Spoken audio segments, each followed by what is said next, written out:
भले ही हम सरकार में हैं। अभी कल ही मुख्यमंत्री जी से मैं मिला हूँ, कल शाम को 5 बजे मुलाकात हुई, 1 घंटा चर्चा हुई, तमाम तरह की बातों पर चर्चा हुई। लेकिन साथियों, जो बात हमने माननीय प्रधानमंत्री जी से कहा था, वह बात 31 दिसंबर 2024 को कहा और 7 जनवरी 2025 को माननीय प्रधानमंत्री जी के निर्देश उत्तर प्रदेश सरकार को आता है कि उत्तर प्रदेश में जितने लोगों का बिजली बिल बकाया है, उस बिजली बिल पर जो चक्रवृद्धि ब्याज लगाया गया है, वह ब्याज 100% माफ किया जाता है। कहने का मतलब था साथियों, जिस परिवार का बिजली बिल 10,000 रुपया आया था, उस पर चक्रवृद्धि ब्याज लगा करके उसको 40,000 कर दिया गया था। उसमें से 30,000 रुपया माइनस करके 10,000 रुपया जमा करके आपको अपनी बिजली बिल चुकता कर लेना था। साथियों, इस बात का, इस काम को कराने का काम हम लोगों ने किया। लगातार जनवरी और फरवरी और 15 मार्च तक यह व्यवस्था चलती रही। लेकिन जब दूसरी व्यवस्था लागू हुई, पहली बार जब 7 तारीख को इसकी घोषणा हुई, 15 दिन की घोषणा हुई थी, हम लोग सोशल मीडिया के माध्यम से रैली के माध्यम से लोगों तक पहुंचाने का काम किया, लेकिन गांव तक इसका संदेश नहीं जा पाया। समस्या जस की तस बनी थी।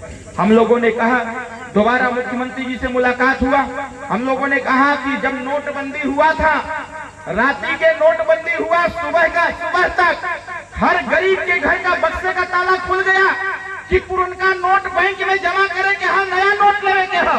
अगर नोटबंदी हुआ रात को 12 बजे और सुबह 6 बजे सबको जानकारी हो गया, तो यह बिजली बिल जो माफी की बात 7 जनवरी 2025 को हुआ था, वह अभी तक धरातल पर क्यों नहीं पहुंच पाया था। माननीय मुख्यमंत्री जी ने कहा, मैं दोबारा समय बढ़वाता हूं। माननीय मुख्यमंत्री ने दोबारा समय बढ़वाया और कहा 1 महीने का समय देता हूं।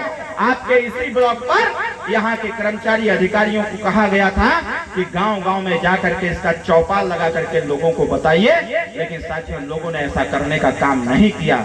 जिन लोगों ने जानकारी प्राप्त किया, वो लोग अपनी समस्या का समाधान करा लिए। जिन लोगों को जानकारी नहीं हो पाया, उनकी समस्या जस की तस बनी हुई है। साथियों, इसी समस्या का समाधान करने की आवश्यकता है। माननीय प्रधानमंत्री जी से हमने कहा कि माननीय प्रधानमंत्री जी, अगर देश के पूंजीपतियों का कर्जा माफ आप कर सकते हैं, तो जितने लोगों का बिजली बिल बकाया है, इन सभी लोगों का बिजली बिल बकाया समाप्त किया जाए और ऐसी योजना लाया जाए जिससे हर घर को बिजली निःशुल्क मिल सके, बिना पैसे का मिल सके। माननीय प्रधानमंत्री जी ने इसकी भी घोषणा करने का काम किया। उन्होंने कहा कि हम सौर घर ऊर्जा व्यवस्था देंगे।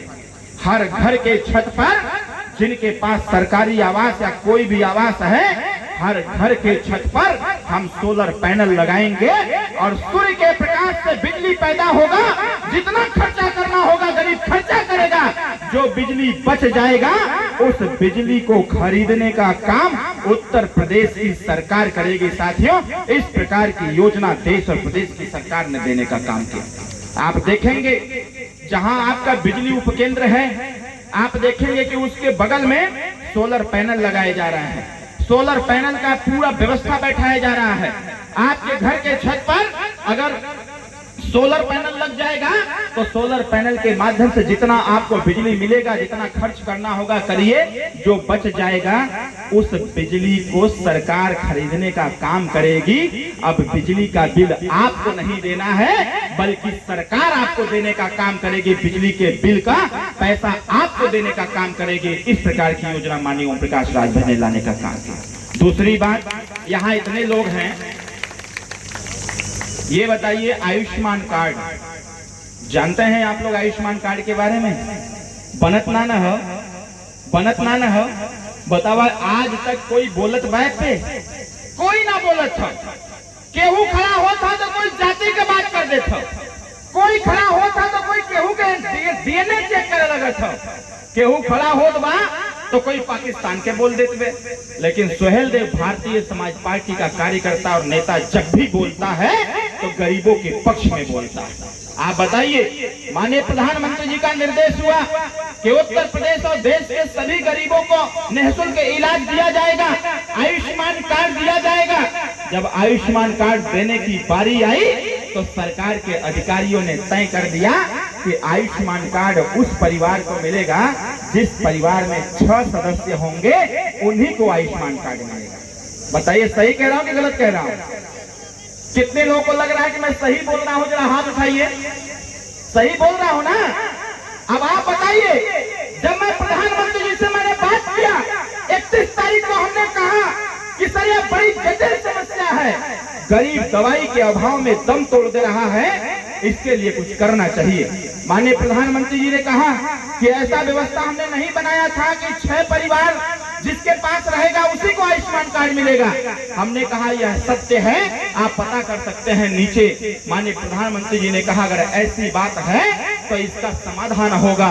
और हमने तर्क दिया था कि जो समुद्र मंथन हुआ था, समुद्र मंथन में वह कौन सा अमृत, यह 5 परिवार वाले, 4 परिवार वाले, 3 परिवार वाले कौन सा अमृत पी लिए हैं कि सरकार के निगाह में ये बैठ गया है कि 5, 4, 3, 2 परिवार वाले कभी जीवन में बीमार नहीं पड़ेंगे। और वह कौन सा विष पी लिया है 6 परिवार वाला कि आयुष्मान कार्ड उसी को दिया जाएगा और अपने जीवन में हमेशा वो बीमार रहेगा? ऐसा कौन सा विष पी लिया है? माननीय प्रधानमंत्री जी ने कहा कि जब देश एक है, संविधान एक है, राशन कार्ड एक है, एक हम लोग देते हैं, सरकार बनती है, तो व्यवस्था में परिवर्तन होना चाहिए। और माननीय प्रधानमंत्री जी ने कहा कि जाओ अरविंद राजभर बताना सबको कि 6 वाला बंधन टूटेगा। जिस परिवार में जितना सदस्य होगा हर परिवार का आयुष्मान कार्ड बनेगा और 5 लाख रुपए का इलाज इसको निःशुल्क दिया जाएगा। इस प्रकार की व्यवस्था माननीय प्रधानमंत्री जी ने हमको विश्वास दिलाने का काम किया। एक बात और मैं कहना चाहता हूँ।